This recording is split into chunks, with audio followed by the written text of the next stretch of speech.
Asia cup 2025 में हारिस रऊफ अब तक जितने विकेट नहीं ले पाए हैं उससे ज्यादा तो हमें सेलिब्रेशन दिखा चुके हैं। मतलब आप सब देखिए ना, सबसे पहले वो फैंस के सामने जाते हैं और 6-0 का इशारा करते हैं। अब इसके बाद कभी वो मिसाइल्स उड़ाते हैं, कभी प्लेन्स उड़ाते हैं और उन्हें उड़ाने के बाद क्रैश कराते हुए नजर आते हैं। और इसके अलावा जब भी हारिस रऊफ को मौका मिलता है तो वो बल्लेबाजों को जाकर स्लेज भी करते हुए नजर आते हैं। अब ये सब चीजें तो ठीक है, लेकिन जब बात परफॉर्मेंस देने की आती है, जब अपनी टीम को जिताने की आती है, तो हारिस रऊफ कहीं गायब ही नजर आते हैं। और ऐसा एक आध बार हुआ होता तो समझ आता, ऐसा तो बहुत बार हो चुका है ना।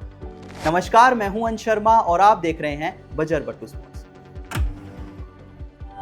अब देखिए, एशिया कप 2025 में जितनी चर्चा क्रिकेट की नहीं थी, उससे कहीं ज्यादा चर्चा थी हारिस रऊफ की और उनके अलग अलग सेलिब्रेशंस की।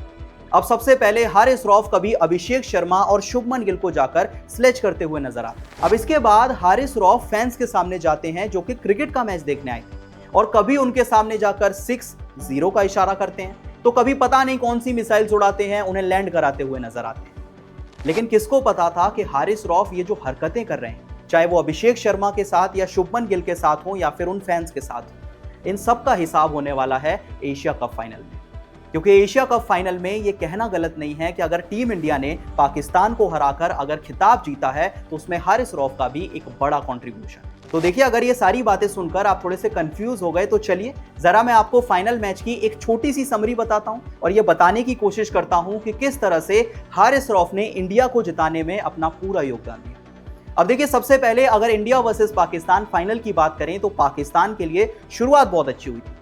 अगर पहले 13 ओवर्स की बात करें तो पाकिस्तान की टीम ने 113 रन बनाए थे, सिर्फ एक विकेट गिरा था। अब देखिए, 113 रन बन चुके थे, एक ही विकेट गिरा था और 2 सेट बल्लेबाज खेल रहे थे। 7 ओवर का खेल अभी बचा हुआ था। सबको लगा था कि पाकिस्तान की टीम 7 ओवर में कम से कम 70 तो बनाएगी और यहां से लगभग 190 का टारगेट सेट करेगी, या 180 तो लिख के ले लीजिए, इतने रन तो कम से कम बनने वाले हैं। और इंडियन टीम को फाइनल जीतने के लिए या तो 180 बनाने होंगे या तो 190 बनाने होंगे।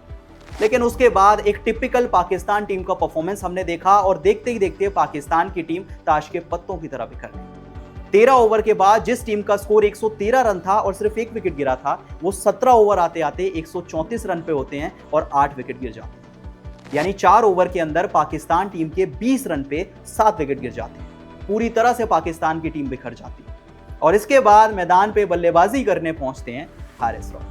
एक तरफ हारिस रऊफ खड़े थे और उनके सामने थे इंडियन टीम के नंबर 1 बॉलर यानी कि जसप्रीत बुमराह। मानो जसप्रीत बुमराह वो सारे वीडियोस देखकर आए थे, वो प्लेन उड़ाने वाला, क्रैश करने वाला वीडियो, वो 6-0 का वीडियो। मानो जसप्रीत बुमराह के दिमाग में ये सारी बातें चल रही थी जब वो हारिस रऊफ के सीधा डंडे पे बॉल मारते हैं। एक कमाल की गेंद जसप्रीत बुमराह फेंकते हैं और बॉल सीधा जाकर स्टंप को लगती है और स्टंप बाहर निकल कर गिर जाता है। हारिस रऊफ आउट हो जाते हैं और जसप्रीत बुमराह कुछ ऐसा सेंड ऑफ उनको देते हैं जो कि सारे इंडियन फैंस को पसंद आता है। जो हरकत हारिस रऊफ ने इंडियन फैंस के सामने की थी, वो प्लेन उड़ाने वाली, मिसाइल उड़ाने वाली और उसको क्रैश करने वाली, कुछ वैसा ही सेलिब्रेशन जसप्रीत बुमराह हारिस रऊफ को आउट करने के बाद करते हैं। कुछ इस तरह से मिसाइल उड़ाते हैं और इस तरह से लैंड करा देते हैं और बता देते हैं जसप्रीत बुमराह कि देखिए, आप आउट हो चुके हैं, आपकी टीम आउट हो चुकी है और इंडियन टीम आपको डोमिनेट कर रही है। ये पहला ऐसा मौका था जहां हारिस रऊफ को समझ आया कि वो जो पूरे टूर्नामेंट में आपने हरकतें की हैं, उनका हिसाब आज आपको देना पड़ेगा।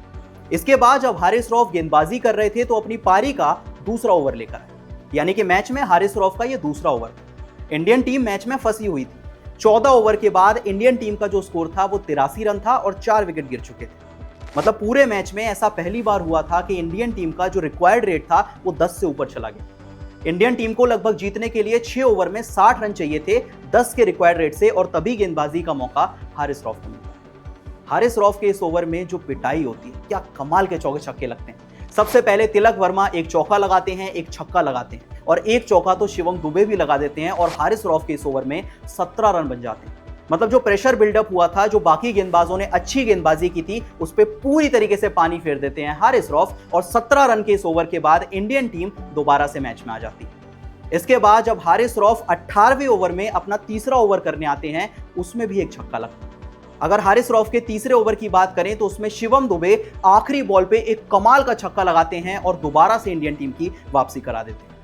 इसके बाद जब मैच का आखिरी ओवर आया तो दोबारा से गेंद थी हारिस रऊफ के हाथ में और 10 रन उन्हें डिफेंड करने थे। सबसे पहले तिलक वर्मा एक कमाल का छक्का लगाते हैं और फिर रिंकू सिंह एक चौका लगाकर इस मैच को खत्म कर देते हैं। मानो हारिस रऊफ का वो पूरा एटीट्यूड, वो पूरा घमंड टूट जाता है जो उन्होंने पिछले मुकाबले में दिखाया।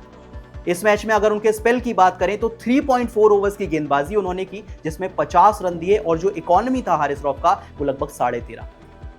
आज सभी फैंस ये बात कह रहे हैं, सभी एक्सपर्ट्स ये बात कह रहे हैं कि हारिस रऊफ ने जितने सेलिब्रेशन दिखाए, जितना ध्यान उनका सेलिब्रेशन करने पे था, अगर थोड़ा सा भी ध्यान अपनी गेंदबाजी पे लगाते, थोड़ी अच्छी गेंदबाजी करते तो शायद पाकिस्तान की कुछ मदद कर पाते। और आखिर में वही हुआ ना जो मैंने आपसे कहा कि हारिस रऊफ ने जो हरकतें इस टूर्नामेंट में की, चाहे अभिषेक शर्मा, शुभमन गिल को स्लेज करना हो, वो सेलिब्रेशन करना हो या फैंस के सामने जाकर 6-0 का इशारा करना हो, वो सारी की सारी चीजों का हिसाब फाइनल में आके हो गया। सबसे पहले हारिस रऊफ को जब जसप्रीत बुमराह ने बोल्ड किया तो उन्हीं के अंदाज में उनको सेंड ऑफ किया। इसके बाद जब हारिस रऊफ को गेंदबाजी का मौका मिला तो पहले 17 रन और आखिरी ओवर में तिलक वर्मा ने एक छक्का लगा के बताया कि जाइए पहले थोड़ी गेंदबाजी की प्रैक्टिस कीजिए, सेलिब्रेशन बाद में कीजिएगा। खैर आप बताइए, क्या आपको भी लगता है कि हारिस रऊफ की मदद से टीम इंडिया ने एशिया कप का खिताब जीता और शायद अब हारिस रऊफ को एक बड़ा लेसन मिल गया हो? आपको क्या लगता है मुझे कमेंट सेक्शन में जरूर बताएं और वीडियो पसंद आई तो वीडियो को लाइक और शेयर जरूर करें।